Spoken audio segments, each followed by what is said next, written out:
military commander with a new mount, ready to justify your existence. You will begin using your pull in the Senate to aid the city, manage districts, tax citizens, and partake in gladiatorial arena games to distract said citizens from their woes. It's lonely at the top, especially when you got there simply by logging in. Among your kingly duties of waging wars is procreating your successors. One way to court companions is also simply by logging in. All you have to do is just walk up and say, "Hi guys." It's that easy. Or if you're a metaphorical orc, you can complete harrowing missions to show your prowess. Or brainwash prisoners of war. It isn't just about taking your crushed mini gold guys. After some flowers, non-red-wedding, and some purple drawings of Avian Pier, with a unique combination of both of your abilities.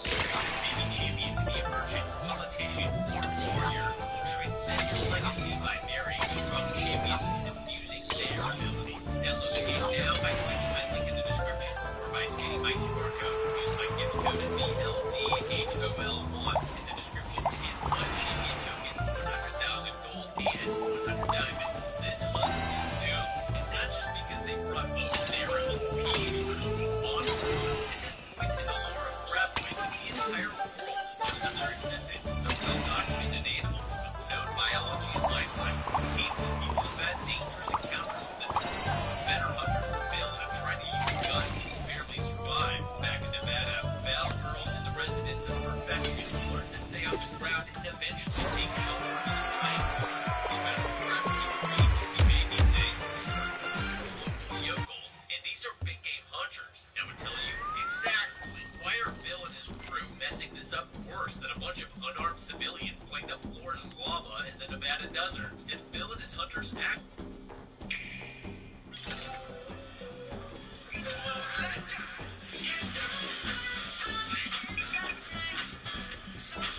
actually want to kill anything this century, they should be up off the ground, in treehouse bases, or on elevated watchtowers, like Ewoks. And they should all be packing better weaponry than this. I count hunting rifles, elephant guns, and, well, a minigun. The rifles and elephant guns would be great against a terrestrial predator, but they're barely better than worthless against a subterranean ambush predator with armored skin protected by compacted earth. Only rapid, consistent, penetrating rounds are going to kill this thing. The bolt-action rifles are not going to cut it. For a graboid, they would be better off going for an M82A2, a 50 BMG that was built to shoot at helicopters, nuke car engines, and dismember Soviet extremists from half a mile away. Or the GM6 Lynx, the shoulder-fireable 50 BMG. The rounds from these guns hit with enough force to penetrate 24 inches into the ground, meaning they can be fired whenever the graboid is running close to the surface. The minigun might be a practical weapon if it was mounted to a reinforced base. The minigun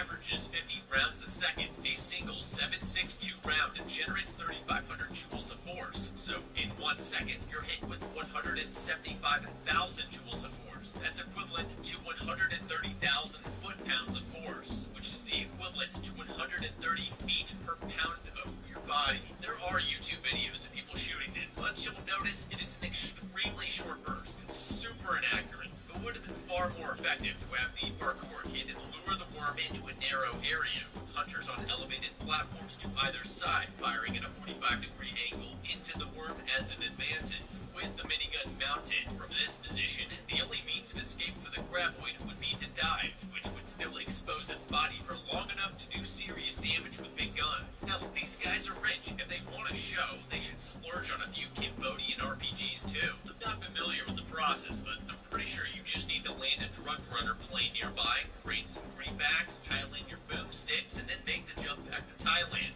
Easy. On the mainland, a conservation group led by Dr. Jazz Welker and hungover Napoleon Dynamite attacks a herd of Asian elephants. Jazz spots Bill's hunting party heading for the Avex Bio private island, 1.2 kilometers offshore. Jazz, Jimmy, and Ishiman shuttle over to the island and discover the carcass of a graboid in the jungle. Giant orange holes suggest something from inside tore its way out. Jazz says that what's left of the carcass is an exoskeleton. Jimmy tells us it had dorsal convex thermal armor plating. Suddenly, the creatures begin to circle them. A shriek breaks the silence. Jimmy tells everyone to run. Halfway to the boat, Ishi stops, realizing he's surrounded, like a way less cool Billy from the Predator. A bipedal shrieker appears behind him. Ishi twirls his blindsides him. Jimmy tries to grab his arm, but the shrieker drags Ishi away.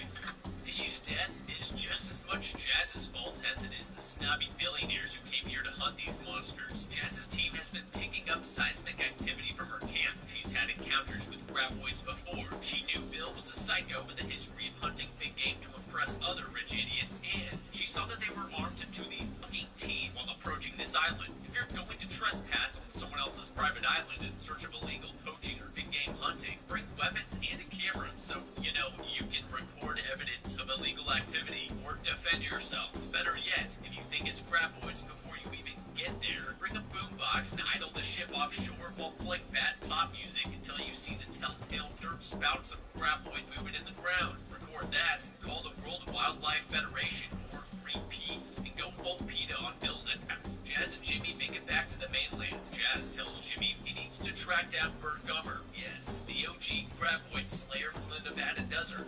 Bring it back to handle the situation. Jimmy takes off for a remote island in Papua New Guinea to find them. One false move on the beach, and one of Bert's traps snares Jimmy like a wild boar. Bert appears with a four-pronged pinning spear and cuts Jimmy down. Bert's deep into his castaway roleplay. Jimmy convinces him to help with a graboid problem, warning that there's 800 people and a research team living within the island's kill zone. Back with the hunting party, the Elon Musk wannabes are measuring wallets. One guy bets another that Anna can't hit a bullseye with an arrow from across the river. She ups the bet and offers to shoot an apple off of his head while looking in a mirror facing the opposite way. The trick's clearly old hat to her, and she nails it in style. Jazz arrives to ruin Bill's day. He admits to flying in 4 graboids to the island for this rich boy sports hunting extravaganza. Reassures her they'll all be dead by the end of the weekend. She corrects him, saying that one of the graboids is already dead. She tells him to call off the hunt or she'll report him to the World Wildlife Federation. He tells her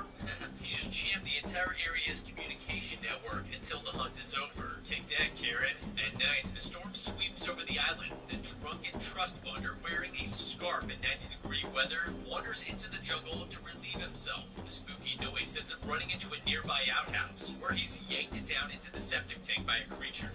None of them have done even the slightest bit of research before coming on this trip, and that hubris is going to get them all killed. A skilled game hunter learns the ways of his prey in order to kill it, and a skilled leader of big game hunters makes sure his paying customers don't become their prey's lunch. Bill brags repeatedly about manipulating the graboid genome of the eggs he flew into the island, but he never once thought to preemptively inject the worms with an explosive or corrosive tag when they were still small, or edit the genes that trigger the final stage of their evolution. Graboid biology has been studied for 30 years at this point. You would think these weekend warriors would at least know the general behavior of the species they're stalking. If Bill were smart, he'd see Jazz's interruption as a lucky accident, and at the very least, fly her for information about the graboids before starting the hunt. As for Jazz, I honestly don't know if she still wants to stop a graboid invasion of Asia, or just let Bill die for his arrogance. She knows at least. Let's get started. Where employees a legacy for. At least one graboid is spawned as shriekers already, and she knows what happens after shriekers evolve into their final form. But she doesn't tell Bill any of this here. Maybe she assumes he already knows, but that is a bold mistake for a conservationist to make. Even though Bill's base camp is on the mainland away from Shrieker Island, it should still have a security detail walking the perimeter at all times, as well as seismic and thermal detection systems monitoring the surrounding jungle. And this guy pisses in the jungle only to end up taking shelter in an outhouse anyways. If he had been of sound mind and, done any research whatsoever, he might have climbed onto the outhouse roof instead of barricading himself inside. Because this creature pulls him underground, it's most likely a graboid and not a shrieker, meaning the best place to be is off the floor. Once on the roof, he could have screamed for help from the heavily armed men partying only a few meters away, and potentially wouldn't have ended up as graboid. And Bert arrives in Thailand with his very own mini documentary detailing his extensive history with the graboids. The infomercial sums up the monster's biology with a nifty little cartoon. The graboid lives underground and hunts by sensing seismic activity on the surface. It pulls its prey into its mouth using 3 eel-like tongues. Its next development stage begins when it spawns 3 blind bipedal younglings called shriekers that hunt with infrared sensors. For some reason, the video doesn't detail the final and most dangerous stage of the graboid graboid's evolution, which we'll get to in a minute. Just as Bert begins his address to the research team in person, he's interrupted by Bill and Anna. Bert zeroes in on the gun Bill's carrying, a Weatherby 308 with a biometric fingerprint trigger lock. Bert points out that using it on a graboid would be about as effective as spitting at Godzilla. Bill warns Bert to behave himself and leaves. Bert instructs the research team to collect their weaponry. Unfortunately, they don't have any. Jimmy takes them to a World War II bomb shelter.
Your little thing was taking a break from the goldfish was in the thing in the negative.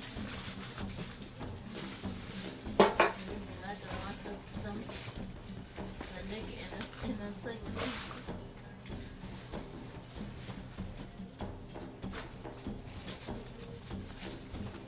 But someone said they can't come in here and all they could.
might not be going anywhere for a couple of days.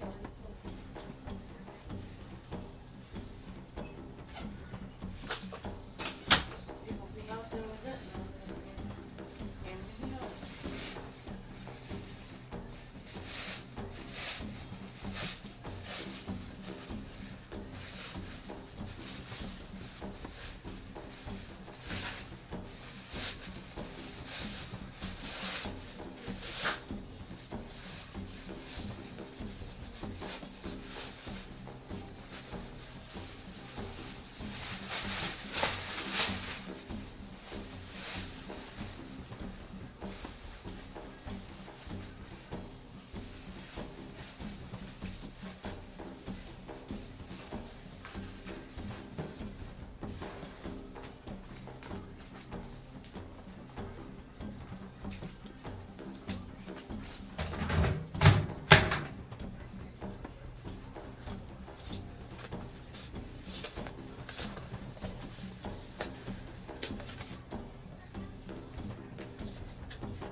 What they do have: knives, steel machetes, and an M2 flamethrower. Oh, and great sweating dynamite. Freddy volunteers to use the dynamite to create a perimeter defense against the graboids, saying it might not kill them, but it'll at least sound the alarm on the beach. Freddy also brings a bird in a cage to use as an early warning system for danger, as well as the elite rifle that they have, which only shoots tranquilizers or tracker darts. Gun measuring contests aside, this is the point of the story where we have to mention the most boring strategy of them all, and that's going for reinforcements. Look, Bert's the crazy uncle we all wish we had, but with no real reliable firepower, taking out 3 graboids and a bunch of shriekers is going to be tough, and without plot armor, suicidal. Bill may have cut off communication with their location, but the research team has a boat which they can use to quickly shuttle to the mainland military or police base and warn them about the graboid infestation on the island. Again, people have known about graboids for 30 years at this point. This isn't like someone wandering into town claiming they saw Bigfoot. He's busy fighting Wendigos in upstate New York. This is a credible threat that a military base would definitely take seriously. As for the paltry weapons that they do have, well, that dynamite is simply the explosive nitroglycerin stabilized by clay. Dynamite has a shelf life of around 6 months before the nitroglycerin begins to decompose and sweat out into the container holding the dynamite. These bang sticks are 80 years old, so by this point, the dynamite might not explode at all. Even if they do explode, blowing them up inside a bunker that Jimmy tells us was designed to withstand nuclear explosions is not going to kill the Queen. It's just going to scare her off and waste our only weapons. Ultimately, we're not trying to reinvent the wheel here. We're trying to kill a giant man-eating armor-plated worm. Back in Nevada, Bert, Val, and Earl used the pipe bomb technique to kill graboids by dragging lit dynamite along the ground until the graboid swallowed it and then blew. I have something for you.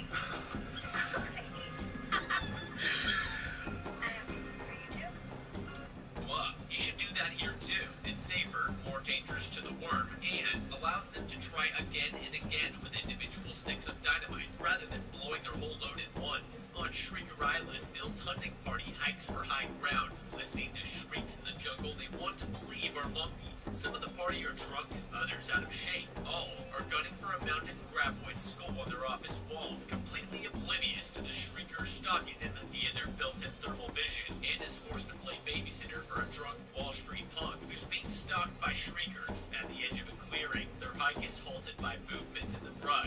Meanwhile, Bert, Freddy, and Jimmy arrive drive to the carcass of the graboid. Bird warns them that now that 3 shriekers have emerged from the body, they'll gorge on protein for 2 to 5 days before molting into their final Pokemon flying form, which is called an X-Blaster. If they can't kill the graboids and shriekers before they become airborne, the monsters will leave the island and take over Asia.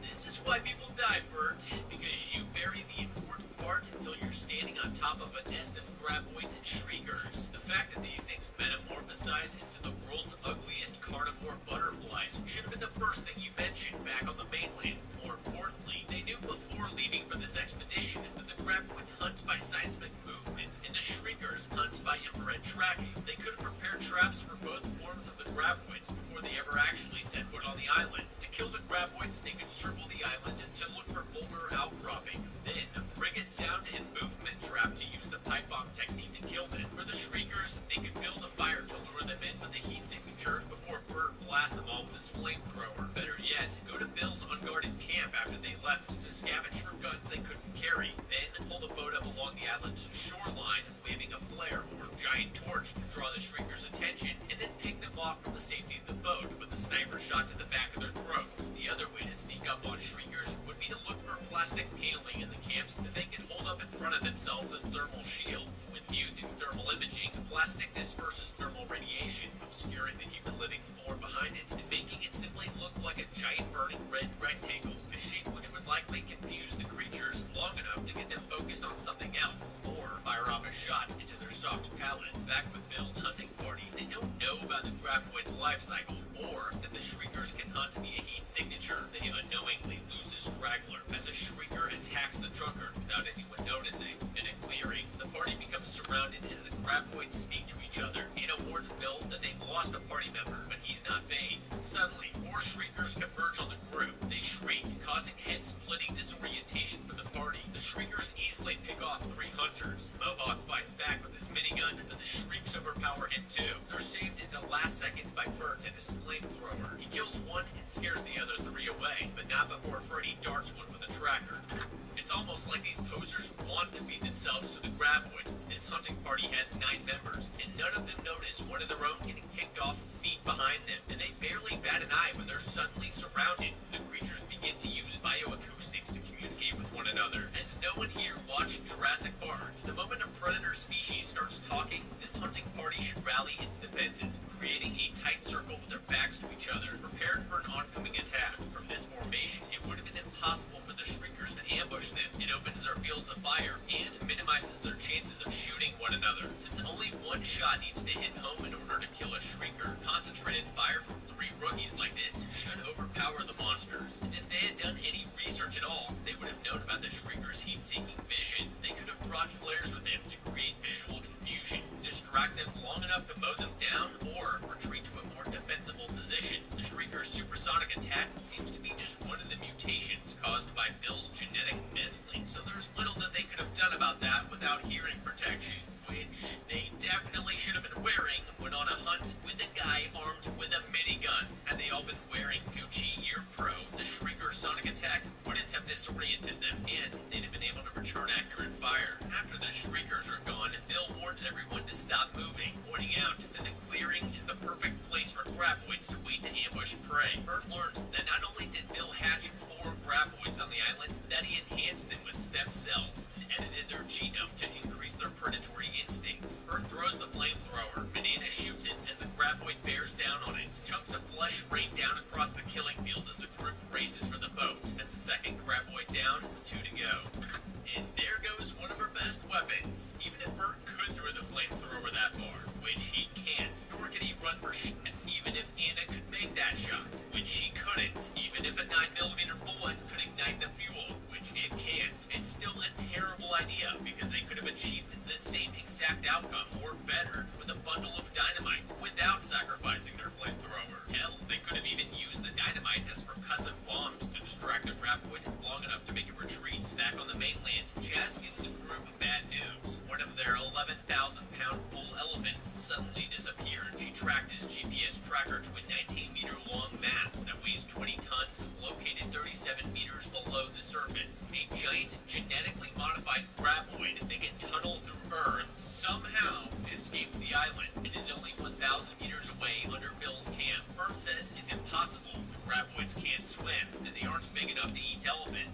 data doesn't lie. Bill interrupts and tells them that they're returning to finish the hunt, even if he's a few men short. Bert tells him he's in over his head and refuses to get out of his way, so Bill asks one of his men to shoot him with a tranquilizer dart. This is like that final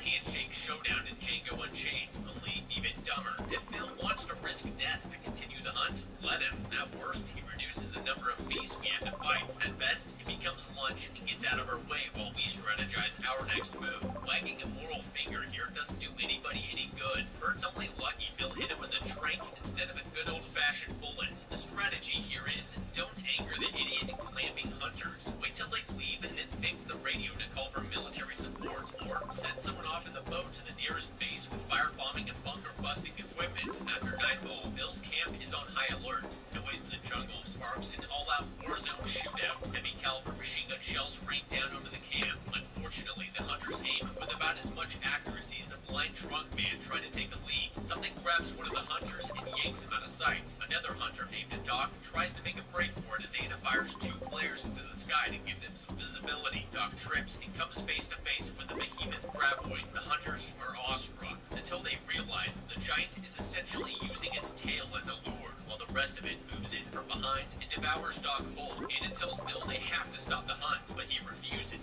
so she resigns and runs off into the night. Meanwhile, Bert and the rest of the research group are tied up with zip ties in the bunker. Bert tells them they'll need a knife to cut through the ties. Jimmy tells Bert that the shoes he borrowed have 550 paracord instead of shoelaces, which he can use as a friction saw. Bert doesn't need to be told twice. He saws through the zip ties on his wrists and then helps the others. Unfortunately, they realize the bunker has been locked from the outside. Suddenly, there's a noise and the door opens. Ana has arrived to let them out and offer her help to stop the queen graboid. Something big rams the bunker. Ana accidentally led the queen right to them. The group devises a trap for the queen. They gather the remaining dynamite into bundles and lay them out in the bunker. Ana turns on the generator, flooding the space with noise. The queen graboid begins ramming the bunker. Bert tosses a lit stick of dynamite, and the group races outside as the rest of the stash explodes.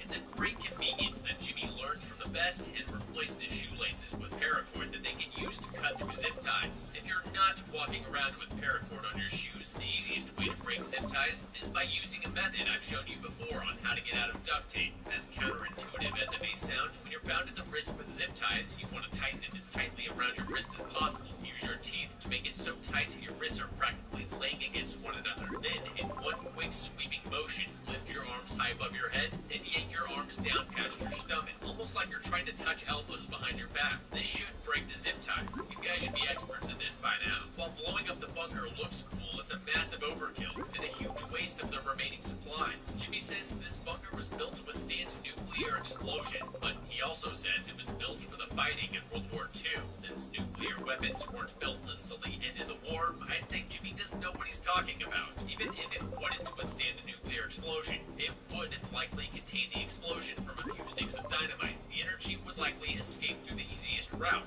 which is the door, with damage contained to the bunker interior and nothing done to the worm outside. All this is a massive sound attack to drive the worm away. Instead, they should bring a single crate of explosives with a long fuse by the open front door, and fish for graboid tentacles by banging on the ground with a stick until a tentacle pops up and grabs the crate. Then, we can simply light the fuse and wait for the nitro still left in the dynamite, or the nitro that seeped into the crate to ignite. The other option would be to let the graboids break through the bunker wall, much like the worm did to Bert's basement wall all those years ago. In that position, the worm would likely be stuck and struggle to maneuver backward into the ground where it can move freely. At that point, everyone can move outside and a pipe bomb can be thrown into its open mouth. The next morning, Bill's last remaining hunter, Mr. Bowtie, wants to call it a day, but Bill's too pot committed and insane to stop things now. He tells the hunter to meet him by the riverbank. Back with Bert, they're rigging their defensive line of additional dynamite when Freddy tells him the GPS of the queen graboid says it returned to Bill's camp. Bert races over to find the last hunter being dragged into the river by the queen, while Bill peppers its armor-plated hide with small caliber bullets. Bert tries to talk sense into Bill, but he's too far gone. He fires wildly into the water, telling the queen exactly where he is. She reaches one wily tentacle through the bridge from below and easily claims his 200 pounds of flesh.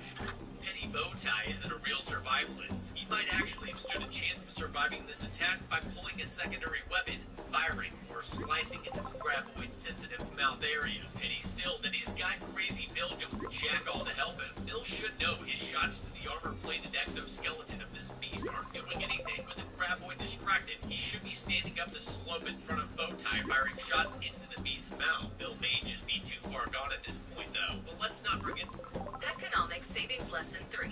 The intersection of pet care and wallet care is Vital Care by Petco.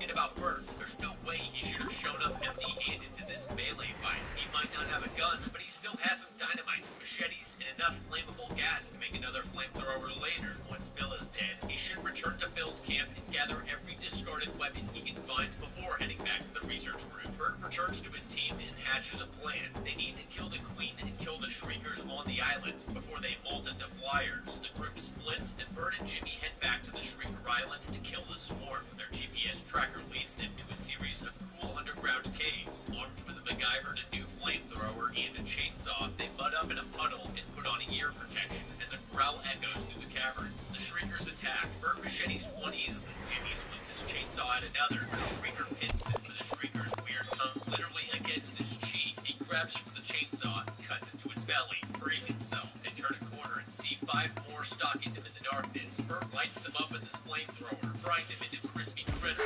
This flamethrower runs out of juice and hands a barbecue straggler with a dagger to the heart. Jimmy is cornered by the last Shrieker and lunges into the beast's mouth with the chainsaw, chewing him up from the inside. Covering ourselves in blood is a good idea to help camouflage us from the Shriekers with red vision, but it's only going to be effective if we actually cover ourselves from thick blood rather than rubbing liquid blood on few exposed areas of our skin. Though this would ultimately cover up the heat and not fire breath, the flamethrower is a great weapon for this cave fight, but it could be used to effectively with less risk for ourselves. If this worry, completely seal the cave with only a single opening, their best bet here would be to approach the entrance to the cave with their flamethrower and shoot short flame bursts into the cave's mouth, sucking out all of the oxygen and either driving the Shriekers out directly into the flame's path, trying to escape, or suffocating them outright. That was one of the primary uses for flamethrowers during the World War because this cave had an opening that may not work. Instead, I would set a fire in the cave opening, getting out onto the island before circling back to this water entry landing with the exit cut off, and then be able to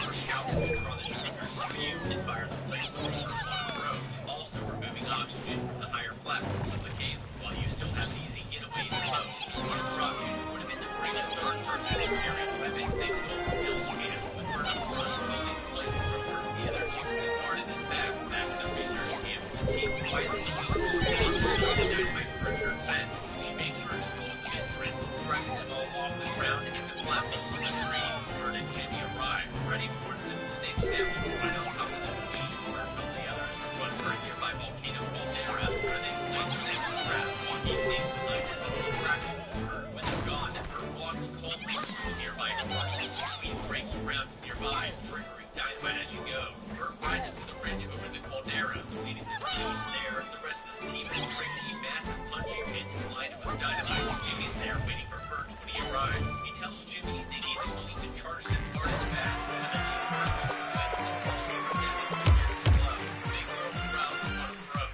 Bert and Jimmy step forward. Bert pounds the ground with his boots, triggering her to charge. In the last seconds, Bert shoves Jimmy to safety and flips the queen to Bert as she swallows him and plunges over the cliff onto the spikes. Freddy lights her up with dynamite, and they all celebrate as her flesh rains down around them.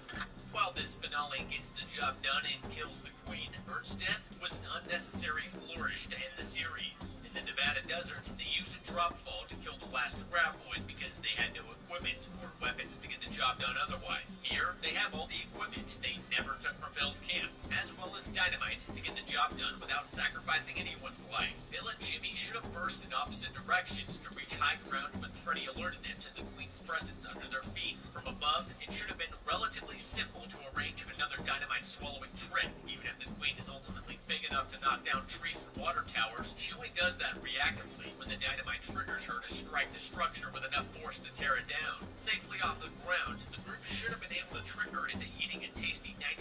or a treat with a very long fuse, thereby saving everybody's life. Or, if they really want to go for this off-the-cliff trick, why not tether one of the horses to the edge of the cliff instead? Its clomping and screaming would have easily drawn the beast in. Or maybe don't walk towards the beast you're trying to lure up the slope. Just stomp your feet from the edge, giving you plenty of time to dive out of the way without sacrificing yourself. Rich idiots are going to do rich idiot things, so preventing the graboids from ending up on the island altogether is taking things a step too far for these strategies. It is very likely, however, that if Jazz had simply left the hunters alone and gone to the mainland to warn the military, the only victims of the graboids would have been Ishi. To those of you who say they only had a few days to stop the blasters from taking over Asia, I would remind you that Jimmy had to fly all the way to a remote castaway island in Papua New Guinea, 3,300 miles away to get burned in the first place. Literally, the whole country of Thailand and 3 American military bases are closer to this island than Bird is. Bill and his bumbling band of poorly equipped billionaires were basically cannon fodder. Their training was weak, their aim was atrocious, and I award all of them, including Bill, a survivor score of 1 out of 5. These guys are the stormtroopers of monster hunters. Anna had enough sense to jump ship when she could, but even then, she came to fight Godzilla with a bow and arrow and a 9mm handgun, so she gets a survival score of 1 out of 5 too. Once Bird arrives, using the dynamite effectively would have solved most, if not all, of the research team's problems without any casualties on their side, but only if Bird properly debriefed them on the graboid's abilities before visiting the island. Jazz had zero understanding of her own mortality, going to confront Bill instead of finding actual help. She survives basically because the Queen Graboid isn't hungry enough to eat her, because the Shriekers got to Ishi first. She also gets a survivor score of 1 out of 5. Jimmy is at least smart enough to take Bird's experience with the Graboid seriously, so he gets a survivor score of 2 out of 5. Of the rest of the crew, Freddy's the only standout, with her hard-knock backstory and ability to ring explosive tripwires and actually hit her mark when she fires a gun. We'll give her a survivor score of 3 out of 5. As for Bert, well, his symbolic sacrifice is admirable, but ultimately unnecessary. He held his own until the end, but if he'd have been more resourceful about scavenging Bill's weapons and using tried-and-true methods like the pipe bomb swallowing strategy, he would still be alive. I award him a survivor score of 3.5 out of 5. Ultimately, I think the Shriekers from Tremors and Shrieker Island were beaten. How would you have beaten Tremors? Let me know in the comments. Hit the like button to save a stranger's life. The subscribe button to save your own. Thanks for watching, and remember, ignore the expert with 30 years of experience at your own risk.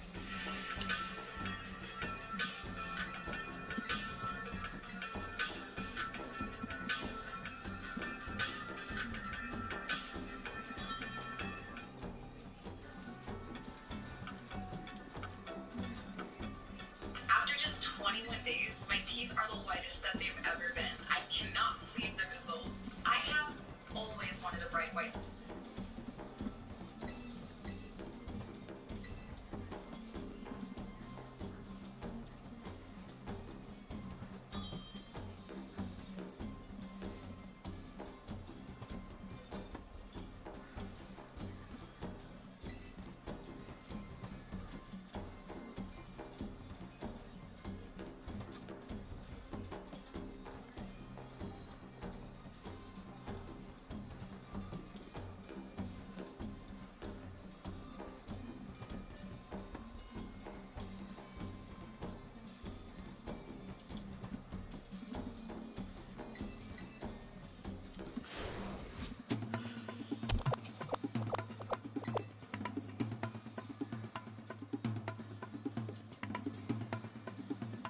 Stranded in the Caribbean Sea after being left behind on a scuba diving trip, what would you do? In this How to Be video, I'm going to break down the mistakes made by our princess and see if we can make better decisions and ultimately attempt to beat the cold, uncaring ocean in open water. I'd like to start with a quick disclaimer. This movie was partially inspired by the real-life disappearances of Tom and Eileen Lonergan, an American couple serving in the Peace Corps who were accidentally left behind during a scuba diving trip to the Great Barrier Reef in Australia. They were never found. The movie Open Water is set in the Caribbean Sea and the movie begins the same way. However, because no one knows how the Lonergans behaved after being left behind, people will speculate about the actions of the fictionalized characters in this film and share some wisdom that may help you survive if you ever find yourself adrift in the Caribbean. Being stranded in the open ocean with only your wits to keep you alive is quite honestly one of the most terrifying real-world situations you can find.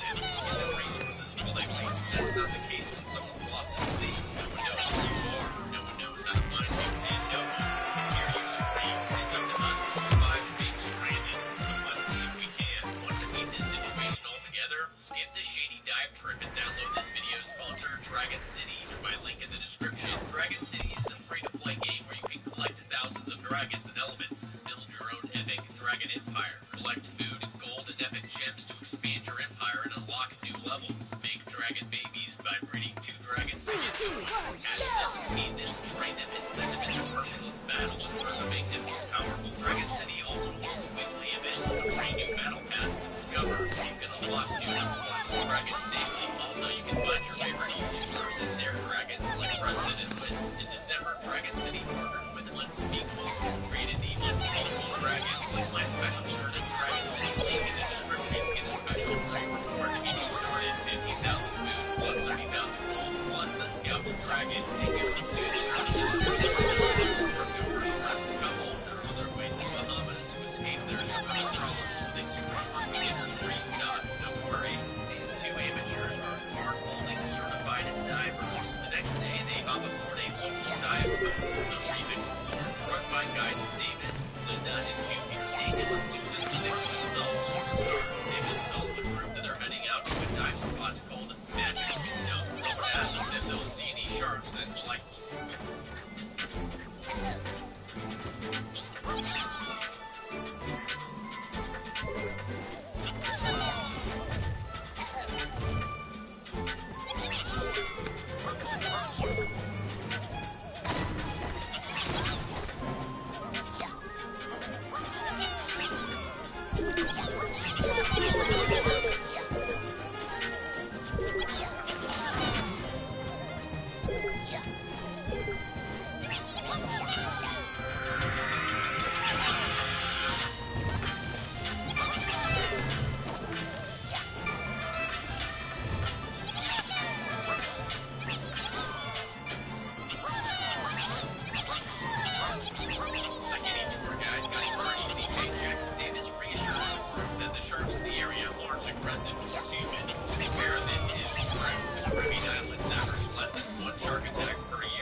unfortunately for everyone, this airboat safety briefing is interrupted by a D-bag who forgot his mask back on land, meaning he won't go to dive with everyone else. We also learned the group is going to be diving at a maximum depth of 60 feet for 35 minutes. Everyone saves the D-bag. Here's something jumps at Davis's head count.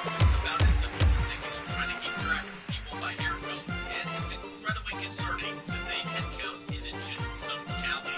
It's what ensures that you don't leave anybody stranded in the middle of the ocean. Davis attempting to count off divers while they're shuffling around on both levels of a rocking boat while looking up and down and then writing a number on a blank notepad with no context is incredibly negligent. If I was the dive guide, I'd have everyone in their seats for the head count, verbally calling their names and checking them off on an official printed roster with names and faces, which I would be communicating with the other guides and the skipper. If I was the diver and saw this haphazard head count, I would be pretty concerned. Would I still go diving?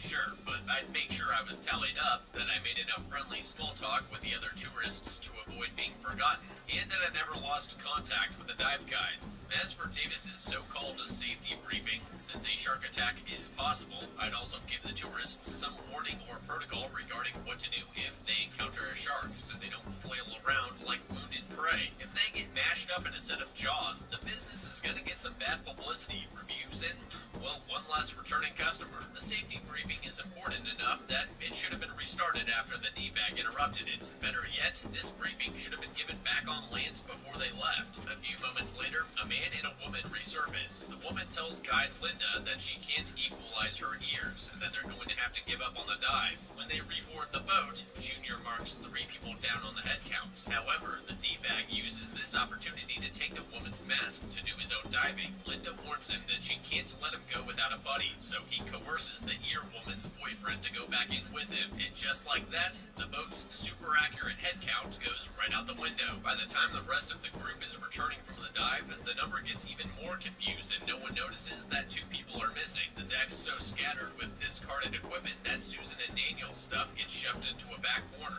Unfortunately, none of our expert guides thinks to do one final head count before they leave the area. There are a few things that could have happened differently here. Not only should Linda have known to note that the D-bag and the other guy returned to the water, but the team could have avoided this by simply printing out a list of guest names for the trip and having everyone sign back in when they reboarded the boat. Or, literally just doing a roll call once everyone is back on board. This is why you should always leave a note with someone you know before doing dangerous activities. Daniel and Susan should have called a trusted friend the morning of the tour with the promise to call immediately after disembarking once they were back. That way, the French could alert authorities much earlier if they didn't hear from them. The bigger red flag is the missing equipment. Davis, Linda, and Junior should notice that the 2 massive oxygen tanks are missing. The tanks aren't slipping and sliding across the boat deck. Each tank has its designated cubby, and there are 2 gaping holes where they should be stored. Considering that your average dive suit and tank can cost between $1,000 and $2,000, a small operation like this should probably notice the loss. If not while at the reef, definitely once they get back to land. Daniel and Susan resurface a little later and realize that they have been left behind with nothing more than their dive equipment. Instead of screaming, they choose to wave the distress signal at 2 nearby boats. Susan suggests that they should swim to one of them, but Daniel worries that it will cause even more of a headache if they board the wrong boat. Susan notices that the coral formation Daniel used to keep them close to the dive site is no longer beneath them, and Daniel realizes that they're drifting with the current. They try to signal the only boat close enough to spot them now, but it doesn't stop. These 2 are in the cracking jokes phase of their predicament and haven't quite realized that they're in for a world of pain yet. Dive tours usually dive in groups. It's easier for the company and safer for the divers if everyone is trying to stay within sight of each other. Even if Daniel wanted to look at a fish, Susan and Daniel should have noticed the other divers leaving the water and returned to the boat as directed. As certified divers, it's also likely that one or both of them would have a dive watch, making it easy to keep track of their 35-minute dive. Prior to the dive, Davis mentioned that they were diving at the Magic Kingdom site, a relatively shallow area off the coast of Walker Cay, one of the northernmost islands of the Bahamas. The reef there is located on average 1 to 2 miles offshore. Technically speaking, Daniel and Susan should be able to see the island from where they are. On a clear, relatively still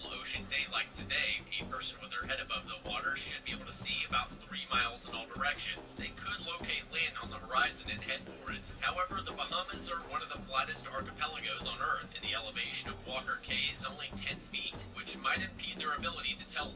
True comfort means snacking. However the heck you want. Light, crispy, buttery, mwah. Club Crisps. A club is all you need. Take me up into the stratosphere.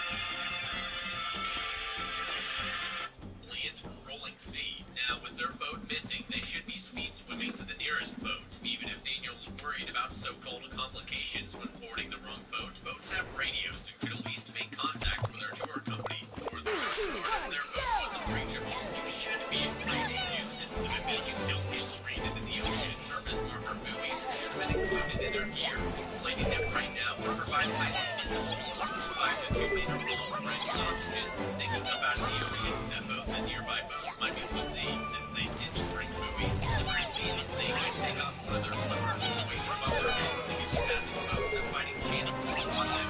Remove their dive tank and catch the sun's reflection on the metal, creating their own minutes of light that will help them begin to bring a safety whistle with you while diving. It's a small, lightweight tool that can help to draw attention into the crisis, and if it can save panic, they can save you. The absolute best thing that they should do is activate their personal location beacon. The GOS-CAS Starsat satellite network can detect the location of the field beam with an accuracy of 2 to 5 kilometers. If our field beams have a GPS navigation receiver, which drops the search area to within 100 meters. Problem is, these were only approved for sale by the FAA in, no joke, mid-2003, the same year this movie came out, 5 years after the Lonergan incident. The bigger problem here is the surface current that's taking them away from the dive site. Whether they can feel it or not, the wind is influencing the boat strength current, taking them away from the Bahamas archipelago towards the 105 miles of open ocean between the Bahamas and Florida. Not to Florida, but into the current beside it. The current that travels up the east coast and onwards, bringing us eventually around to Europe. That current flows at about 5.6 miles per hour, only slightly slower than Michael Phelps' top speed. Yes,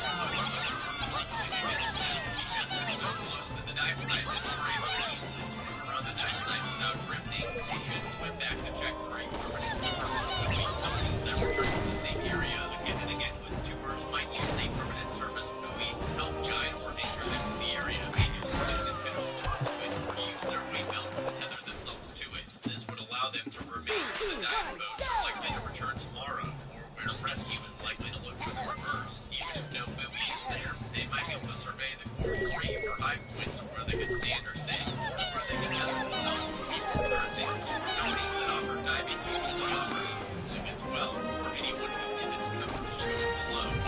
As the relaxation problems like needling, it's possible that there are reef structures near or at the surface. As counterintuitive as it may seem, now that there are no boats left and they don't know where the dive site is, Susan and Daniel are doing one thing right. They're conserving their energy by floating rather than trying to swim. During calm seas, floating or gently swimming on your back is ideal. It's only when the sea gets bumpy that experts suggest rolling over onto your stomach to help you stay afloat. 2 hours post-abandonment, Susan's starting to get cold. They see their first shark fin break the surface near Beaconston. Susan asks Daniel to dive deep into his shark beak obsession and figure out if they're supposed to swim or stay still. He tells her that they need to stay relatively still because sharks are attracted to wounded, crashing fish. After 4 hours adrift, the couple starts to feel the effects of hunger. They swim into a swarm of food jellyfish who get stung repeatedly. It's only now that they begin to panic. Susan and Daniel are starting to run into the beach. Many others have being stranded in the ocean. Body temperature regulation, predator proximity. The body loses heat 6 times faster in water. Hypothermia is possible even in tropical waters, and even while wearing wetsuits. Any temperature that causes us to lose heat can contribute to our risk of hypothermia. And since our bodies are always trying to regulate around the temperature of 98.6 degrees Fahrenheit, or the UTF 37 degrees Celsius, for those who have not, these are moving waters off the Bahamas, which have an average temp of 74 to 86 degrees in waters, 23 to 30 degrees for everyone else, can start to feel chilly after long exposure. Compensates their metabolisms are going haywire trying to generate heat, making them hungrier and more tired. If you find yourself struggling alone in the water, you should assume the help or heat escape lessening posture by tucking into a fetal position with your arms close to your core and your legs tucked into your chest. If you're with someone, assume a huddle position to keep warm. As for the predators, well, it's their ocean. We're just swimming in it. Daniel and Susan's wetsuits are protecting most of their bodies from passive harmful species like the moon jellyfish, which is why only their uncovered necks and ankles get stung. Jellyfish are relatively easy to avoid. The divers just have to use their goggles to move out of the swarm and then avoid scratching the affected areas, which can worsen the pain. Avoiding the sharks is going to be about as difficult as trying to stay away from Freddy Krueger in an unwakeable nightmare. The Caribbean reef sharks seen in this movie usually avoid divers, although there have been rare attacks by these sharks in the past. The real threat in this part of the Atlantic Ocean are the tiger and bull sharks, both of which have been known to attack humans without provocation. They round out the top 3 aggressive species with a great white. Oh yeah, the Caribbean has great whites too. Throw a few hammerhead sharks in there for good measure, and you've got yourself a shark. Performance that truly matters.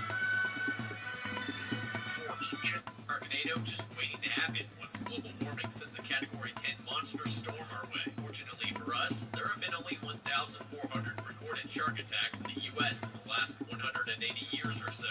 Unfortunately for our chances of surviving in the Caribbean without a raft, the waters between the Bahamas and Florida have the highest shark attack numbers per square mile in the entire world. Daniel and Susan see a boat and try waving it down with no success. They take off their goggles and try to use them to reflect the sunlight and draw attention to themselves, but the sky's too cloudy and the boat's too far away. Finally, they try to reflect light to draw attention to themselves. If only they thought of this earlier when the boats were actually close enough to potentially see them. This boat is just too far away. A few yards of distance can make finding someone in the ocean as difficult as trying to spot a marble in a football field. Without a modern PLV to hone in on, manually searching is near impossible. Even as recently as 7 years ago, a piece of the missing Malaysian Air Flight 370 was recovered thousands of miles from experts' best guesstimates of where it went down. Susan starts feeling nauseous because she's accidentally drinking gulps of seawater and abandons her dive suit's weights to make floating easier. Daniel then suggests that they put their gloves on and holds on to her so she can get some rest. But when she wakes, she discovers he's drifted 100 feet away from her while sleeping. I know these two are in shock, but there are a few things to correct here. Seawater is not drinkable, and I hope you all know that by now. The salt's concentration in the water is much higher than our bodies can handle, so even small sips taken over time will dehydrate you faster than it can rehydrate you, which will lead to those cramps Daniel's whining about. Drifting away from each other in their sleep is also potentially catastrophic. When Susan abandoned her dive weights, she should have used the weight belt to tether them together. Then we find out they have gloves that they're only now putting on. I don't know about you, but when I start to complain about being cold and I have gloves, I usually put them on. Not only would this have helped with the jellyfish, but it also helps to reduce heat loss. When they come back together, sharks now have them surrounded. Susan feels a pain in her leg as Daniel examines her. He discovers that something has test bitten her. Guessing by the bite size, it must have been a barracuda. Yet another predatory fish found in these waters. The bite wasn't strong enough to break skin, but it managed to tear her wetsuit. Before Daniel can surface, Susan vomits, spewing partially digested food into the water around them. Daniel starts to experience cramps, and sharks start to circle closer. At this point, both should recognize that the cautious exploratory encounters that they've had with the sharks so far have transitioned into something far more dangerous. Not least of all because Susan's just chummed the water with her own vomits. Daniel brought a diving knife with him. I'd have that knife poised in my hand, my goggles on, watching the water underneath me, ready to strike at the next shark that came in for a nibble. It's best to stay calm and still during non-threatening encounters in which the sharks bump or graze you. But if they seem aggressive or like they're charging you, screaming underwater and swinging at the shark can intimidate them. If a shark attacks, Daniel should aim to stab or punch the gills or underside of the shark, but avoid stabbing its top as it's very well armored with dermal tentacles. If you happen to be stranded with another person and have dive gear with you, you could also press your backs together and use your gear as potential shields in the event of attack. Daniel and Susan begin bickering, rehashing all of their relationship disasters to the benefit of exactly no one. While this is a natural response to trauma and fear, they should be focused on the very real sharp-toothed threat under their feet and working together to stay alive. Eventually, a giant cargo freighter passes by, and again, they try to signal. With a boat that big, they should have been able to see it coming from a long distance. They could have gauged where it might be when it passed them and tried to swim within a few hundred yards of where it would be, then use the flash on their camera to try to get the crew's attention. From this distance, they're just too small to be spotted by those in the wheelhouse. Spotting the freighter suggests that they've drifted into a potential shipping lane, a place where they're more likely to be spotted by passing traffic. They're a little too far north to come into contact with the Florida straight shipping traffic, but the freighter is a good sign that more boats are likely nearby. Daniel and Susan spot an ocean buoy and start to swim for it, getting distracted midway by candies she finds in her pockets. Before they start swimming for the buoy again, Daniel is startled by a shark and drops his knife, a tragic loss as the shark attacks him almost immediately after. The water around them fills with blood. Susan manages to tourniquet his leg with a belt, but blood loss and shock make for bad bedfellows in the open ocean. The buoy was likely their only hope. They should have been sprinting for it with every ounce of energy they could muster. Getting distracted by candies in her pocket was a pathetic display of survival instincts. David fumbling his knife was the best advertisement for a wrist strap I've ever seen. With Daniel wounded and in shock, the death bells have started to toll. Experiments have debunked the myth that sharks are attracted to human blood or attack humans on purpose. They actually strongly prefer fish blood, but even a test bite can cripple or kill our pathetic, weak little bodies. Unfortunately for Daniel, the belt Susan uses is too wide to be used as a makeshift tourniquet. To properly stop the flow of blood, Susan would need to be able to tighten the belt to the point of cutting off circulation. If David had held onto his knife, they could have thinned down the weight belt and used the the knife as a windlass to create a twist point, which might work. Regardless, Susan should be doing anything she can to get them both to that buoy. While it's difficult to tell from this distance, it looks like a spar type of buoy. If we were closer, we might be able to tell from the color whether it signals the right or left side of a shipping channel, or if it's an isolated danger buoy. The good news is that all three types suggest this is an area that frequently sees boat traffic. Additionally, even though we only see brief glimpses, it appears to have a platform above the waterline that they can try to climb onto. This would allow them to better regulate their body temperature, focus on fishing for food with any shiny objects they might have, or Susan's vomit, capture and drink the blood of sea turtles, and make it easier for passing ships to spot them. And I don't know about you, but I'd rather die of dehydration above water than be gnawed to death by some monster from the deep that I can't even see. At the very least, the buoy seems to have a series of metal bars that could shield them from additional shark attacks. Instead, they forget about the buoy entirely, effectively destroying their last chance at rescue. After dark, things get even worse when a storm fills the night sky with lightning and Daniel's attacked by another shark. We cut to land where Davis, the dive operator, finally realizes that two of his people from the cruise the day before are unaccounted for. As unlikely as it seems, this is actually what happened with the real couple this movie is based on. They weren't discovered missing until 2 days after they were left behind. So if you don't think it can happen to you, think again. By morning, Daniel has succumbed to his injuries, leaving Susan alone. A rescue effort is mounted, but it's too little too late. The movie ends with Susan ultimately abandoning all hope of rescue, removing her dive gear, and disappearing underwater. This is a bleak end for both divers. It feels unfinished because until he's eaten by sharks, it's possible that Daniel could still be alive. One thing to keep in mind here is that it can be very difficult to find a pulse even with bare hands, but especially with the gloves Susan is wearing, and both blood loss and hypothermia contributing to a very faint pulse. Even in the aftermath of his death, Susan should have tried to hold on to his body or equip it to use as a deterrent for future shark attacks. She could have propped her legs up on his BCD and laid back on her own BCD to keep most of her body out of the water. She also could have used both their goggles to collect rainwater to stave off dehydration. It's been less than 24 hours since they became stranded, and in a situation like that, your own mind can become your worst enemy. There is still hope of rescue if you can keep your wits about you, stay out of your own head, and focus on what you can do to survive in the moment. Daniel and Susan made several critical errors in the course of their dive cruise that led to their untimely deaths. When their guides were showing disorganization, lack of communication, haphazard accounting of personnel and gear, they should have been extra cautious about drifting too far from the group during the dive. Simply staying in visual contact would have prevented them being left behind. A PLV could have given SAR teams an immediate SOS signal and a relatively tight search area. If only they were approved for sale months prior to the trip. It's tough to tell the timing, but immediately swimming for one of the boats when they first surfaced could have saved them. Once they became little bits of flotsam adrift in the open sea, there really wasn't much either could do, save for keeping the sharks at bay, conserving energy, and ultimately swimming for the safety of the buoy when they first saw it. For anyone stranded at sea, the takeaway here is to get out of the water as soon as possible. The ocean belongs to Cthulhu because the probability of being found is so minuscule. I'd say the cold and brutal ocean of open water remains unbeaten. Thanks for watching, and remember, if you find yourself adrift above the murky void of the terrifyingly deep sea, pray to the sea gods for a merciful and painless death or a quick and easy rescue. It's up to you. All the suffering caused by a low-budget dive trip could have been avoided by downloading Dragon City instead. David and Susan are gone, but you can still save yourself by clicking the link in the description.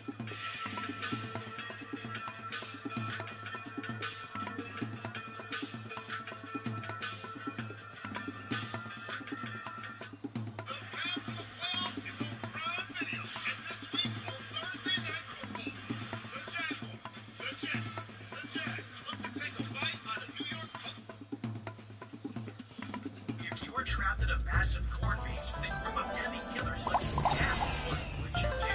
These psychos won't stop until they skin you alive. So are you going to break down the safe games when you shouldn't? And how to beat the skin harvesters in fear. This college student is going to have his flesh ripped out of his body. Brandon fears relaxing in his room with textbooks. He starts to give up. Reaching for his bottle of potion, he knocks it off his bedside table and tries to grab it, but suddenly an enemy latches onto his exposure. His bed, terrified, he jumps back in fear. It is relieved to see that it was his girlfriend, Wendy. She was hiding near the entire time in TC, asking questions about the kid. The guy was. Brandon is wrenched and seeing her take off the cheerleading. And the girl pushes him onto the bed, but before they get too far, his mom barges into the room. Panicking, they stop with her phone as the college student demands to know why she's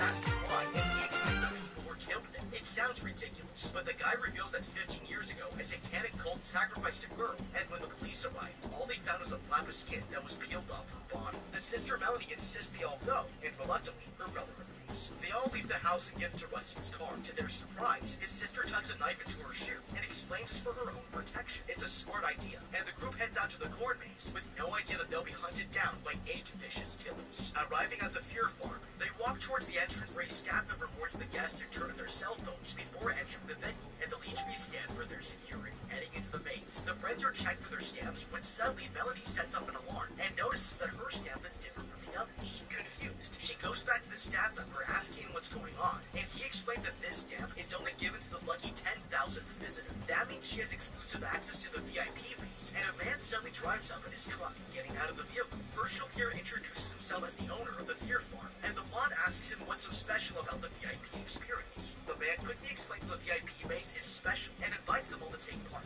promising to give them $5,000 if they finish in 2 hours. It sounds unbelievable, but the man ups the ante, insisting he'll award them $10,000 if they finish it under an hour. Shocked, the group quickly agrees to take him up on his offer and have no idea this was their biggest mistake.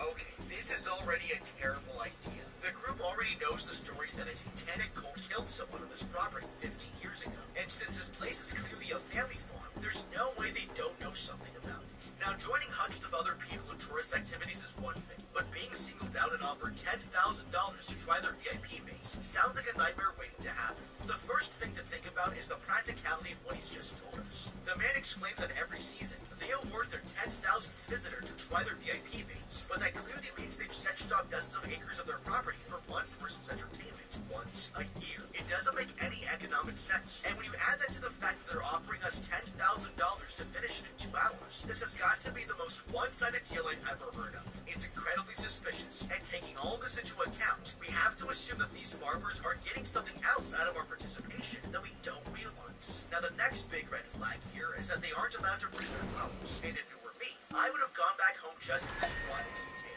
The truth is, for a simple family-oriented tourist spot, there isn't any reason they should be telling their customers to surrender their devices. If the group was thinking ahead, they'd realize that this is a huge corn maze of at least 100 acres, and it's extremely likely that they're going to get lost at some point. Having your phone with you might be the only way you'll be able to get some help, so if they're insisting on confiscating them, it's reasonable to assume they might have something to hide. There might be something in their maze they don't want us recording, and that's why if we were still interested in the cash prize, I would secretly insist to my friends that we lied, telling the farmers that we're detoxing from social media and left our phones at home today. Also, this is a small family business according to them, but by comparison, it's actually almost twice as big as the official largest corn maze in the world. This is a big deal, because having the bragging rights for the largest corn maze would be a huge boost in ticket sales, and the fact that it's not being advertised anywhere is extremely suspicious. What's even worse is that normally, cash prices are used to drive as many customers as possible to your attraction, but for some reason, these farmers are doing the exact opposite. When they found out she was the 10,000th customer, they escorted the group way outside earshot from the public before explaining anything about her reward.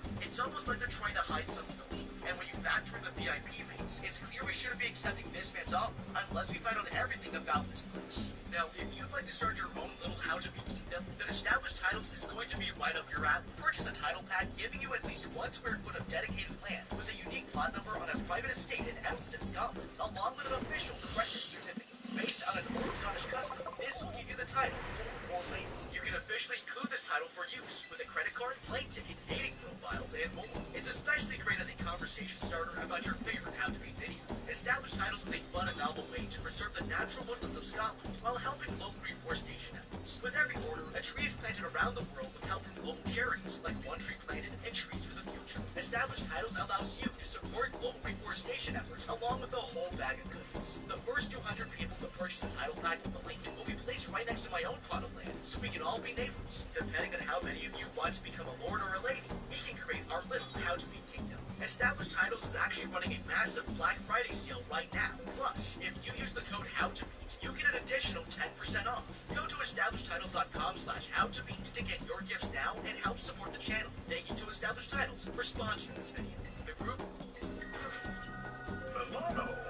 These are fancy, Santa. Fancy Santa. Fancy. Group gets inside the truck, and Herschel speeds through the maze when he comes to a stop in front of some people dressed up like monsters. The owner tells tells the friends to shoot them with their guns, and the group quickly pull the triggers, pelting them with paintballs before they drive off. They're all having a good time as they're taken to the start of the VIP maze, where the owner explains there are 5 unique ways to enter the court maze, but some are longer than others. Melanie asks if they can split up and points out to her friends that they'll have a better chance of winning by covering more paths. The owner approves of her plan, making it clear they can go it alone or as a group, and that's when her brother asks if the cult story is true. Herschel insists it's made up and there's nothing shady going on here, but if the group is too scared, they can always try the normal maze. Melanie convinces the others to explore the VIP maze, reminding them it's easy money, and the group is all in. With that settled, the owner warns them not to take the middle path, insisting it's the longest. They agree to take his advice, but Rustin here is still nervous, remembering the story about the cult. Frustrated, the owner points out that a child has finished this maze before, and the sister makes fun of him being scared. That makes the guy angry, and the brother challenges his friends to see who can finish first, heading out into the maze. Splitting up, the group goes their separate ways and leave the owner by himself, with no idea that they're walking straight into a death trap. Later, as Wendy is searching for the exit, a cloth ghost suddenly pops out of the court field, and a staff member reveals himself. It's pretty lame compared to what the group went through earlier, and keeps on going, determined to win the prize money. Meanwhile, Rustin is walking through the maze when he sees a masked figure pass by. It's the first scary thing he's seen here, and when the guy goes to see where he went, Rustin finds the path empty. He's about to double back, but finds the man standing still in the distance, and when he takes another look, the scarecrow is suddenly right in front of him. That takes him by surprise, and he tries to start a conversation with the staff member, but gets no response. Frustrated, he walks away, insulting the stranger as he continues looking for the exit. Okay, these people are making a huge mistake. They've just walked into the VIP court maze, and have all split up to make sure someone gets the shortest path.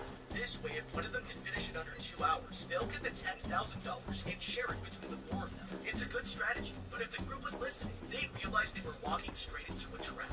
First of all, I have to point out that this wasn't even their idea. The farmer told them there are 5 paths, and that some of them were shorter than others. Splitting up to find the easiest way to make $10,000 is such an obvious strategy that we can't pretend the farmers didn't think of it first. They knew someone was going to say this, and that's extremely dangerous. If we have reason to believe that these people might be a family of Satan-worshipping cultists, the last thing we want is to be on our own for 2 hours and making predictable decisions for them to control us. The second thing to point out is that when Rustin here asked the man about the cult he read in the news, the man somehow didn't even address the question in his response. He literally sidestepped the entire subject by telling them they're just a family farm, and a 12-year-old girl could finish the maze in under 2 hours. For some reason, the group just accepted it as an answer to reassure their concerns, and it was a huge mistake. Anyone who is that diplomatic about a question this serious has had a lot of practice handling the subject, and it only gives us more reason to not trust his answers. The truth is, most large mazes require children to have adult supervision at all times, and only sell tickets to those 18 and up. The man is outright lying, and this is another red flag they really should have seen from miles away.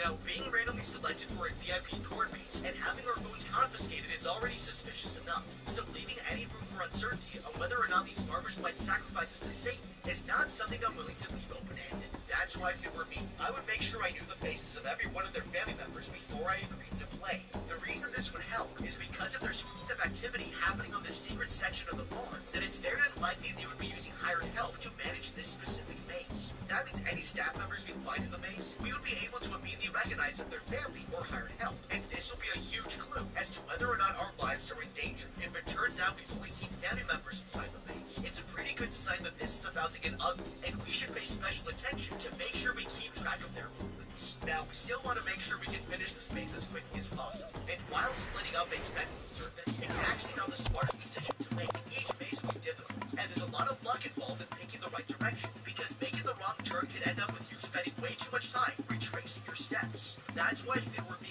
I would refuse to split up, and instead insist that all 4 of us go down the same direction, but every time we find a fork in the path, one person explores it while the rest of us continue. This strategy will be a lot more efficient, because if that person winds up in a dead end, the others have already been walking in the right direction, saving everyone time. The player that fell behind would be able to easily catch up, because his friends in front of him can leave markings to let him know which direction they walked in. Repeating this strategy is far more efficient than having everyone explore their own paths, and since we don't know if these farmers are paid for it, is a much smarter idea. These kids are ignoring every single warning sign, and soon enough, it's going to get them.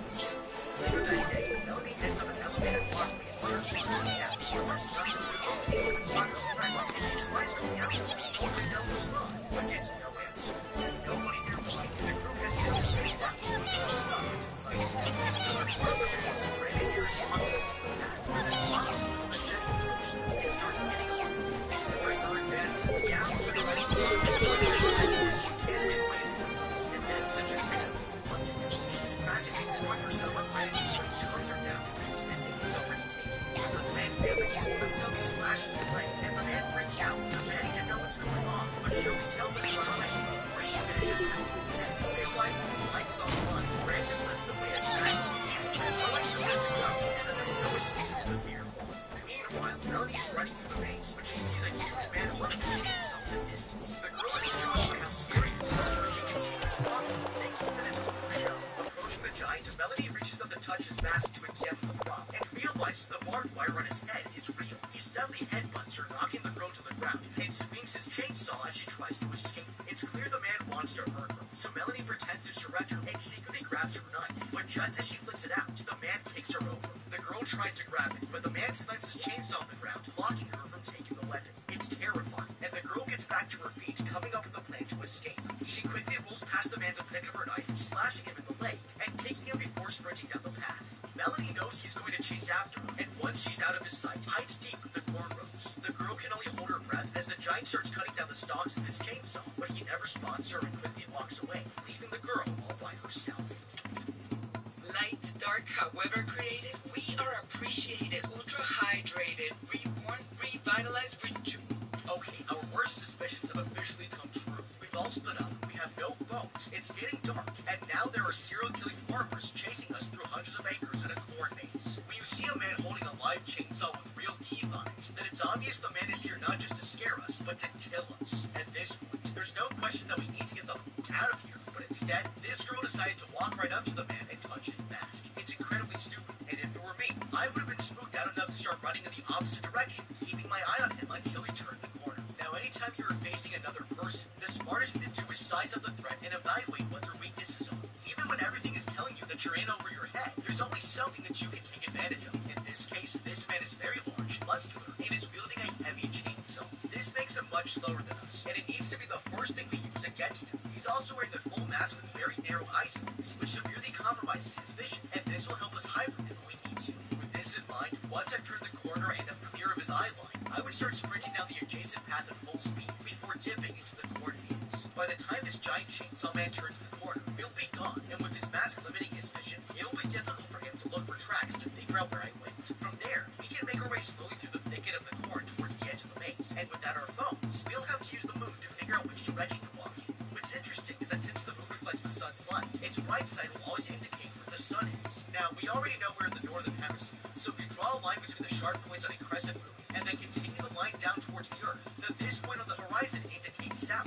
The reason this helps us find the edge of the maze is because we should be able to recall what cardinal direction we needed to travel in to get here. For example, if we know that we traveled north to reach the farm, and made a right turn to the parking lot, then we know our car is east, and by inference, the moon can tell us which direction to walk. In another part of the maze, Brandon continues trying to escape the psychotic woman, but she quickly catches up and pulls a syringe out of her boot. The man suddenly finds his way blocked by the giant, and he tries to turn back, but the crazy blonde jumps on him, knocking Brandon out. With her victim captured, she confronts the chainsaw-wielding maniac and demands to know why he isn't chasing down his target. Reluctantly, the giant explains to his sister he lost track of Melanie, and that makes her furious. But noticing how upset he is, she apologizes to her brother, telling the man to take Brandon back to the lab. She'll hunt down Melanie for him and runs off to track the girl down. Meanwhile, Rustin is walking through the maze when he hears someone behind him and realizes a guy dressed like a ghost has followed him. The man tries joking around with the staff member, but the stranger doesn't react. No matter what he does, Rustin can't make the actor break character, so the man asks him to call up his boss and pick them up, but the stranger walks away into the cornfield. It's annoying as hell, and with no other options, the man continues through the maze with no idea he's heading right into a trap. Walking down the path, he spots a scarecrow in the distance and decides to have some fun. He picks up an orange and throws the fruit straight at the prop, managing to hit his target. Satisfied, Rustin heads through the maze and never notices the scarecrow drop down from its stand. It's actually a staff member, and the man spots another one in the distance, but just as he's about to throw something at it, someone cuts off his arm. It takes Rustin by surprise, and he turns around realizing that he's been attacked by a staff member. Shocked, he tries to run away from him, but then the second person dressed as a scarecrow steps out of the cornfield. He's cut off on both sides and collapses to the ground from blood loss. Suddenly, a car revs its engine in the distance, and the two killers walk towards it, signaling to the driver they've got a victim. They don't know that Melanie has come out of hiding and rushes over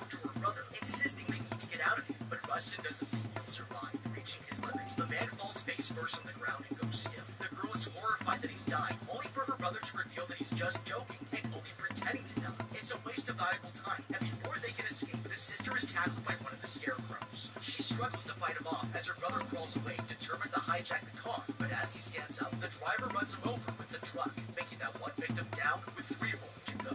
Horrified, Melanie quickly takes out her knife and jams it into the scarecrow's neck, killing him before he can react. With the other murderous scarecrow heading towards her, the girl runs off, hoping that she can find the exit. Meanwhile, in another part of the farm, the college student wakes up restrained to a hospital bed and sees the psychotic woman lathering his legs with the cream. It's creepy as hell, and he demands to know what's going on, but the woman walks away to pick up a strange tool. She explains that this is a dermatome, and it's what they use to carve the skin off of the Fear Farm's victims.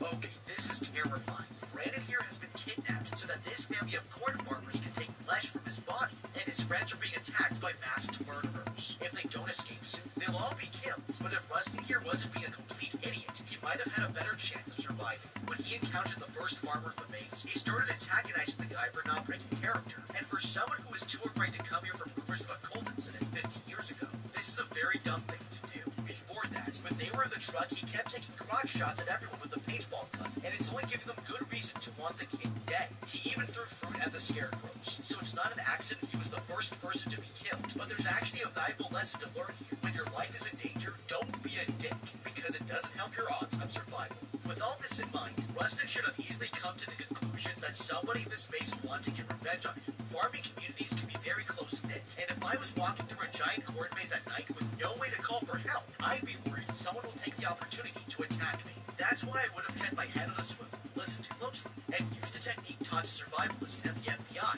known as owl eyes. This is a technique used for scanning large amounts of information at once to look for threats, targets, and resources. Best of all, this is incredibly easy to apply and actually makes you faster to respond to visual information. All you need to do to unlock this ability is to go outside where you can see the horizon and bring your hands together in front of you before slowly pulling them apart. Then, focus on everything visible between your hands until you reach the edge of your peripheral vision. This can be practiced while walking around, helping you to notice small changes in the environment and react to them quickly.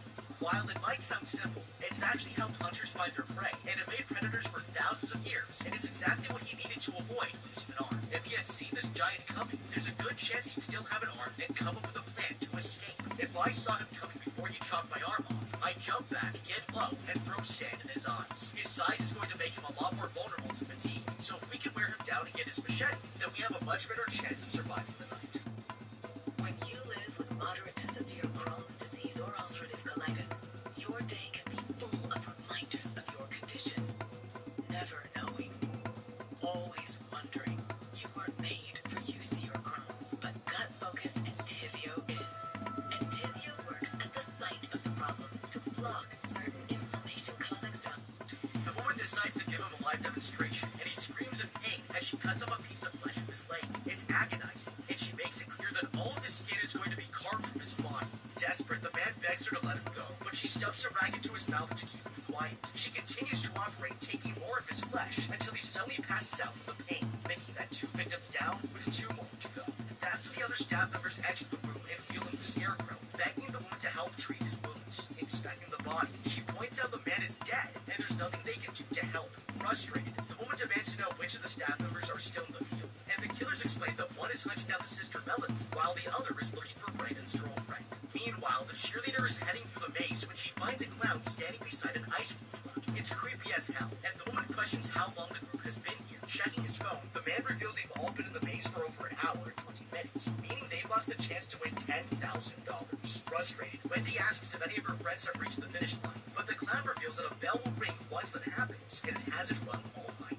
That's when he offers her a free treat, and his friend pops out, listing the items on their menu, but the girl refuses their offer. They're acting way too weird, and wants to at least get the $5,000 for completing the maze in 2 hours. She continues on her way. Wendy tries telling them she'd like one later, but there's nobody standing by the truck. Suddenly, the clown sneaks up behind her and hooks his catchpole around her neck, tightening the rope until it squeezes her throat. He pulls the girl towards them as she struggles for breath, but the cheerleader pushes them away and quickly takes the catchpole off her neck. She brutally smacks him in the face with it and runs for the exit as fast as she can, but she'll never leave this place alive. Okay, this is getting bad. 2 people have already died. The survivors don't know where the others are. Nobody has made it out of here to get help, and they can't call the police. This means our only option is to escape this place on our own. But if Wendy here had been paying attention, she might have been able to use the situation might have had the world's quietest clown shoes, but the fact that he went around and was able to cover at least 10 meters so quickly without her seeing or hearing him is a really impressive feat. One thing that people often take for granted, however, is that as peaceful as this environment might look, corn is actually a really loud crop. Even with a small breeze, it creates enough rustling in the corn stalks to easily cover up the sound of footsteps. With this in mind, the cheerleader really should have been paying much closer attention to her surroundings, because a man that behaves like this is not someone you want to turn your back on. We need to figure out how to use everything we have available to us as a weapon. That's why if it were me, as soon as the rope was around my neck, I would jump up and wrap my legs around the pole as close to the base as possible. By the way he's holding it, there's a very low likelihood that he would be able to support my body's weight, and he might be forced to drop the pole. If we can wrestle it from his grip and pull it away, the other farmer will leave the truck to offer support. This is our perfect opportunity now, because that means there's an empty ice cream truck, and since the lights are on, that means the key should be in the ignition. If we can lure both of them into the corn, we can take this opportunity to dash into the vehicle and start the engine, making sure to use the pole to keep them from following us inside. Now this is obviously an ambitious strategy, but the good news is that there's a quick backup plan. If we can't lose their trail, we can still enter the vehicle quickly enough to see if one of them might have left their phone inside and take their keys so that they can't run us down. We don't need their passwords to call emergency services, and as long as we can make the call, it's going to increase our chances of survival massively. As for Brandon, he's committed a series of bad decisions that have led him into a situation where there really isn't any countermove for him to take.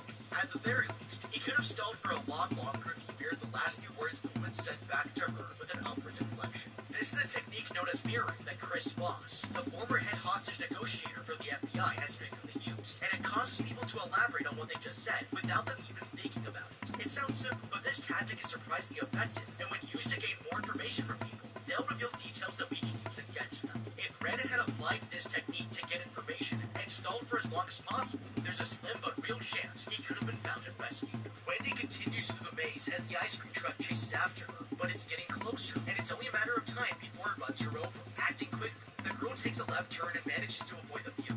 She runs out of her hiding place and tries to head back, but gets distracted when her friend Melanie steps out of the cornfield, noticing something behind her. The cheerleader turns around and gets shot in the leg with a hard move, and the clowns drive off to the distance, dragging the girl away to be skinned alive. Melanie follows the vehicle in secret, determined to rescue her friend, and tracks it down to these silos. The girl sneaks inside the building, finding this strange warehouse, and overhears some doctors talking about harvesting something from donors. The girl doesn't understand what's going on and continues to look around, desperate to find her friends. Stepping out of sight, she bumps into a strange hanging bag and realizes there's a body wrapped inside. Whatever is happening here requires human victims, and Melanie backs away, making sure to keep an eye out for any guards, but that was her biggest mistake. She bumps straight into the masked giant, and he picks the girl up by her neck, strangling her until she finally blacks out. Later, Melanie wakes up tied to a wheelchair and notices her friend Wendy is strapped to a medical table, but is horrified to see her skin has been brutally carved off. It's scary as hell, and she apologizes for insisting they come here, terrified of what's going to happen next. Melanie insists they'll make it out of the farm alive, but that's when the owner Herschel enters the room with his family of killers following him. The girl struggles to break out of her restraints as the man reveals they've been looking for someone like her for 15 years, but he makes it clear he's furious she murdered his son. He would kill her, but they still need Melanie for a special reason, and that's when he asks his daughter if they still need Wendy. The woman reassures him he can get rid of her, and the girls beg him to spare her, but the man walks over to the blonde, viciously stabbing her to death. That makes 3 victims down, with only 1 more to go.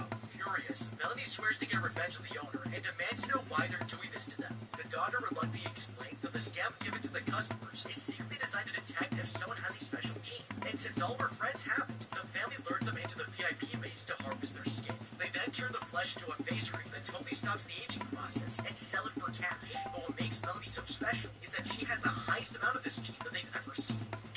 Okay, this is insane. These farmers just explained that they've been secretly harvesting people's skin every year to make a special beauty cream, and if it wasn't such a horrifying situation, I would probably laugh in their faces. It's one of the most ridiculous things I've ever heard in my life, but Melanie here could have saved herself from listening to this nonsense if she had made a few better decisions. First of all, heading inside an unknown building with zero information is a stupid idea. For all she knew, there could have been 10 goons with weapons who would have instantly killed Melanie as soon as she walked in. If the girl was thinking clearly, she should have scouted around the building before heading inside and collected as much information as she could. All she would need to do is peek through any windows or carefully listen through the walls to check if there was activity on the other side and figure out the safest way to enter. If it were me, As soon as the coast is clear, instead of sneaking around to look for my friends, I would have looked for a weapon. With something to protect myself, I'd be a lot safer investigating each room and carefully checking around corners to avoid detection. Now, having said that, it's worth pointing out that if these farmers are smart enough to identify a gene with hand stamps, develop a literal anti-aging serum, and kill someone every harvest season for 15 years straight without getting caught, they could be a lot better off than managing a corn farm. What's even more hilarious is that this one told us she has a PhD in biotechnology, and with this kind of talent, she should have figured out a way to grow skin using our stem cells in a lab instead of harvesting them. Now, it's fair to point out they might not have the resources to set up this kind of laboratory, but even still, this wasn't their only option. These people are already full-blown serial killers, so if they were thinking straight, it would have been much more profitable to have joined a crime ring in a country with far less rule of law and gotten insanely rich for their breakthrough technology. This evil family has a lot of talent with no imagination for big picture thinking, but the good news is that this is exactly what we can use against them to keep ourselves alive. Since they know that our genes are what makes us special, I would tell them that I come from a huge family who all share my genetic makeup and would be willing to sell them all out to have their skin harvested if they let me escape. It would obviously be a lie, but as terrible as it sounds, the benefit here is that if we appeal to their greed, we can push these farmers out of their comfort zone and force them to take illegal activities outside of their property. This massively increases their chances of getting caught by the police because they'll be exposed to security cameras, neighborhood watches, and won't be able to confiscate anyone's phones to protect themselves. It also guarantees that we'll be kept alive for as long as possible because they'll expect us to speak to our family members, assuring them that these people can be trusted. As long as we are offering something they want desperately enough to kill for, there's a very good chance they'll walk right into our trap and get themselves exposed. She's going to be their new cash cow, and the family needs to keep her alive to harvest more of her flesh, but they have no idea that Melanie is unwrapping her hands free. Suddenly she gets up, pushing the psychotic woman away, and quickly picks up her knife. Seeing the girl threatening them, the owner laughs her off, and he reminds the girl that even if she manages to escape them, she'll be stuck in a 100-acre corn maze. 1 month later, Brandon's mother walks around a farmer's market and hands out flyers in search of her missing son. Approaching one of the stalls, she asks the vendors if they've seen him, but the woman has no idea she's talking to the people who murdered him. Herschel lies, telling the woman they've never seen him before, and the mom turns to leave, but the daughter stops her. She offers the older woman some face cream to clear up her skin, and the mother wipes it onto her face, with no idea it was harvested from her son. Back in the lab, Melanie suddenly wakes up in a bed, and she's still alive, but unable to speak. The family has been harvesting the girl for her skin, and the owner's daughter walks into the room, surprised to see she's awake. The woman makes it clear that they'll continue to use her, and hooks up some sedative to put the survivor into a medically induced coma. It's horrifying for the girl, but she's learned a valuable lesson. Corn mazes are overrated. But what do you think? How would you be fearful?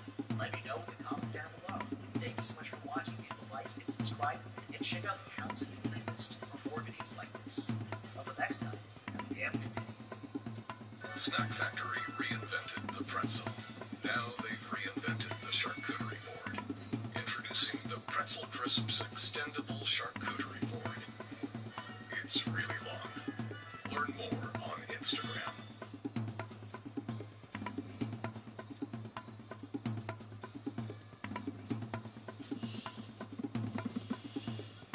Three, two, one.